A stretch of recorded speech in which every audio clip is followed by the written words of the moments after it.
بسم الله الرحمن الرحيم.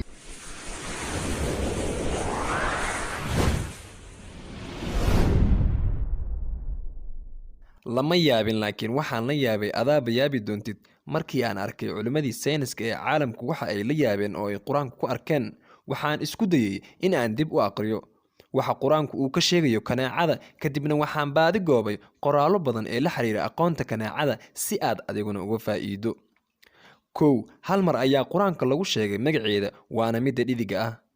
2, waxaa madaxeeda ku yaal 100 indhood oo ay wax ku aragto. 3, waxaa afkeeda ku yaal 48 ilkood. 4, waxa ay leedahay 3 wadne oo dhammaystiran. 5, sankeeda waxaa ku yaal 6 mindiyood, mid kastana si gooni ah ayay u isticmaashaa. 6, dhinac kasta waxa ay ku leedahay 3 baal oo ay ku duusho. 7, gudaha jirkeeda waxa ay ku leedahay raaje x-ray machine kaa oo u kala soocaya maqaarka dadka waqtiga mugdiga ah iyada oo u isticmaalaysa violet color.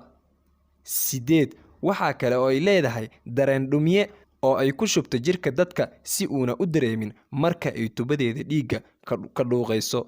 9, waxa ay leedahay qalab ay ku baarto kuna xulato dhadhanka dhiigga, an instrument for blood test, sababta oo ah ma jecla dhiigga oo dhan, mid gaar ah ayay rabtaa. lama yaabin in cumrigu kaneecadu yahay 7 cisho, inkastoo la yidhaah kaneecada lab qaar ayaa noolaa karo 10 ilaa 20 cisho, kuwa dhidigana qaar ayaa noolaa kara ilaa 100 cisho.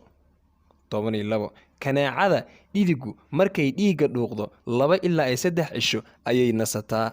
inta aynan ukunta dhalin, dhiiggana waxa ay u dhuuqaysaa si ay ugu nafaqayso ukunta inta ayna dhalin. 13, waxa ay jeceshahay dhiigga haweenka uurka leh sababtoo ah metabolic rateskeedu waa ka sarreeyaa kan haweenka aan uurka lahayn.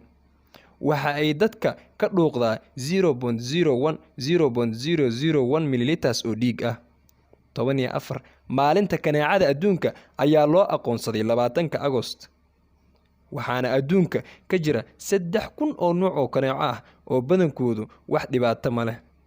faa'iidada kaneecada lab iyo dhidigba waxaa ka mid ah bacriminta ubaxa oo ay ka qayb qaadato. 15, baalasheeda waxa ay dhaqdhaqaajisaa 500 oo jeer halkii ilbiriqsi si ay u samayso shanqarta kaneecada, taa oo marmar loo isticmaalo soo jiidashada kaneecada kale. labka ay xulaneetan dhidigi waa kan baalashiisu ay sameeyaan shanqarta ugu wanaagsan.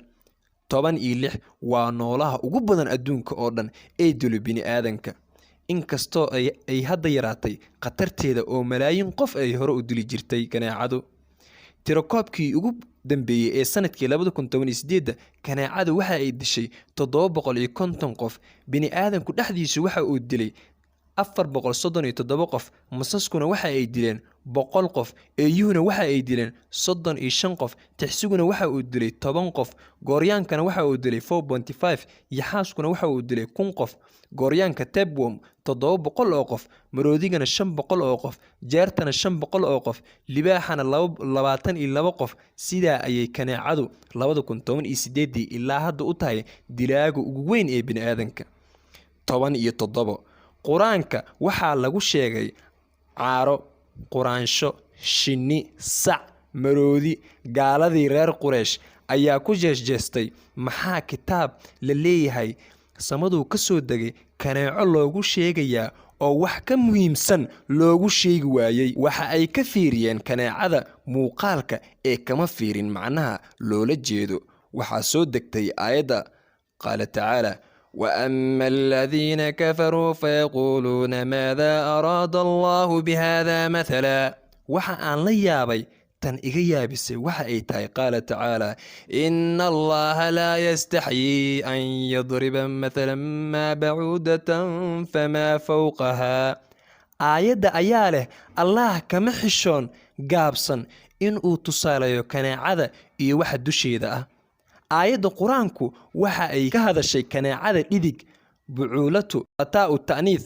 aayaddu waxa kale oo ay leedahay fowqaha, haa, waxa ay muujinay dhidig oo lama dhihin fowqahu oo lab muujin leh.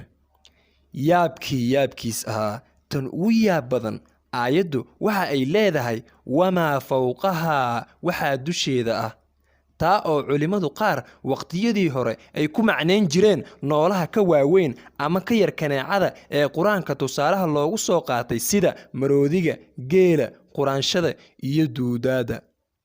hadda markii la soo saaray qalabka casriga ah ee aad iyo aad boqolaal jeer u weyneeya muuqaalka noolaha yaryar si loo arko, haddaba maxay yihiin waxa dul saaran kaneecada ee iluma aragtada ah?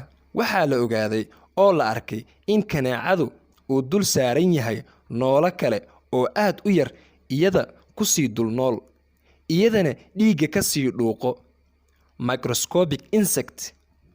miyayna ahayn mucjisada qur-aanka ee kelmadda wamaa fawqahaa? waxa kaneecadu dul saaran ee loo sheegay ka hor 1400 oo sano, iyada uun jirin qalabka aan maanta ku ogaanay in maanta la arkay noolaha ku sii dulnool kaneecada yareed. awoodda iyo uunka alle ayaa noogu filan mucjiso. qur-aanka ayaa noo soo koobayo cilmi aan naqaan iyo mid aanan aqoonba.